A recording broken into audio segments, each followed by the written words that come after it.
नमस्कार। CTET में Hindi section के गद्यांश और पद्यांश।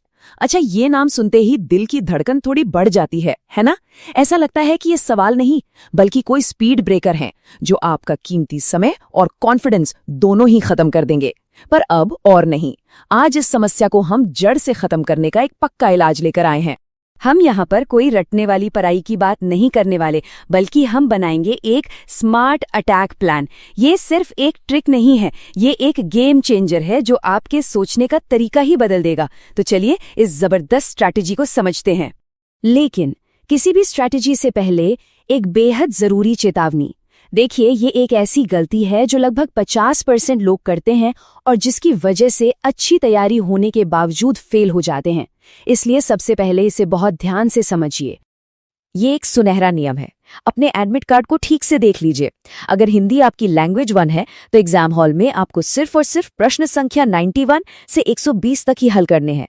इस बात को अपने दिमाग में एकदम बिठा लीजिए। जरा स्क्रीन पर देखिए, बाईं तरफ 91 से 120 ये है आपका सेफ जोन, और दाईं तरफ 121 से 150 ये है डेंजर जोन। बहुत से स्टूडेंट्स गलती से लैंग्वेज 2 वाला हिंदी सेक्शन कर देते हैं। आपको उस सेक्शन की तरफ देखना भी नहीं है। अपना फोकस बिल्कुल क्लियर रखिए। चलिए अब आते हैं हमारी मास्टर स्ट्रैटेजी पर।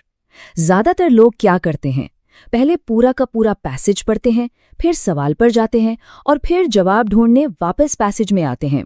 आप भी यही करते हैं ना? सच बताइएगा। ये तो बस समय की बर्बादी है। आज से ये तरीका बंद।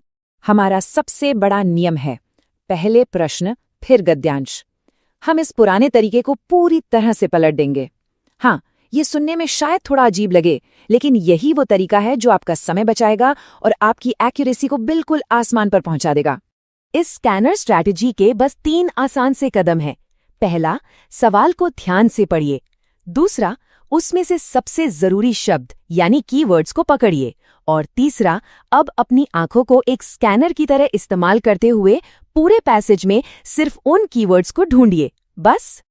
बातें तो बहुत हो गई, अब इस स्ट्रैटेजी को एक्शन में देखते हैं। हम पिछले साल के पेपर से एक असली गद्यांश लेंगे और देखेंगे कि ये तरीका कैसे जादू की तरह काम करता है। ठीक है, तो सवाल है, आधुनिक विद्यालयों की क्या स्थिति बताई गई है? अब इसमें हमें 2 शब्दों का शिकार करना है। हमारे कीवर्ड्स हैं आधुनिक विद्यालय और स्थिति। बस हमें पूरे पैसेज में यही 2 शब्द ढूंढने हैं। अब पैसेज पर नजर दौड़ाइए, लेकिन रुकिए, पूरा पढ़ना नहीं है। अपनी स्कैनर वाली आंखें चालू कीजिए और आधुनिक विद्यालय या इससे मिलते जुलते शब्द को स्कैन करना शुरू कीजिए। चलिए ढूंढते हैं। और ये मिल गया। देखिए, स्क्रीन पर साफ साफ हाईलाइट हो गया है। लाइन कहती है, विद्यालय केवल सूचनाओं के केंद्र बनकर रह गए हैं। सीधा जवाब, बिना किसी मेहनत के। मतलब विकल्प बी सही है। इसी को कहते हैं स्मार्ट वर्क। अब आते हैं उस सेक्शन पर जो कई लोगों के लिए सीटेट का फाइनल बॉस जैसा लगता है, पद्यांश यानी कविता। यहाँ मुश्किल शब्दों की वजह से अक्सर लोग घबरा जाते हैं, पर डरने की कोई बात नहीं है। इसका भी इलाज है। कविता के लिए हमारी स्ट्रैटेजी थोड़ी सी बदल जाती है। यहाँ हमारा मंत्र है, भाव पकड़ो, शब्द नहीं। अगर किसी मुश्किल शब्द का मतलब नहीं पता तो उसे छोड़ दीजिए। बस ये समझने की कोशिश कीजिए कि उस लाइन का भाव, उसका मूड पॉजिटिव है, नेगेटिव है या न्यूट्रल है। जैसे ये सवाल देखिए, मान लीजिए कि आपको अविचल शब्द का मतलब बिल्कुल भी नहीं पता। कविता की लाइन है, जो चलता है अविचल होकर, मंजिल उसको मिलती है जी। अब जरा लाइन का भाव पकड़िए। मंजिल उसको मिलती है, ये एक पॉजिटिव बात है। तो सोचिए, मंजिल किसे मिलेगी? जो डर गया हो? नहीं। जो रास्ता भटक गया हो? बिल्कुल नहीं। मंजिल उसे मिलेगी जो स्थिर होगा, जो दृढ़ होगा, जो मजबूती से चलेगा। इसलिए सही जवाब है विकल्प बी। देखा, बिना मतलब जाने भी हम जवाब तक पहुंच गए।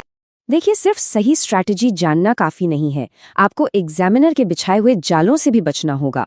चलिए अब कुछ ऐसे ही आम पीएस या कहें भ्रामक विकल्पों की बात करते हैं जो आपका नंबर कटवा सकते हैं। 2 सबसे बड़े जाल हैं। पहला, केवल, सिर्फ, ही, मात्र जैसे शब्द। अगर किसी ऑप्शन में ये शब्द दिखे तो 99% संभावना है कि वो गलत है। दूसरा, अपना बाहरी ज्ञान कभी इस्तेमाल मत कीजिए। अगर पैसेज में लिखा है कि आसमान हरा है, तो उस सवाल के लिए आसमान हरा ही है। अपनी साइंस की किताब उस समय के लिए भूल जाइए। तो ये थी हमारी स्कैनर स्ट्रैटेजी। अब आपके लिए गद्यांश और पद्यांश टाइम वेस्टर नहीं बल्कि स्कोर बूस्टर बन जाएंगे। इस तकनीक को प्रैक्टिस कीजिए और देखिए कैसे आप रीडिंग टाइम को स्कोरिंग टाइम में बदल देते हैं। तैयारी करते रहिए, आप जरूर सफल होंगे।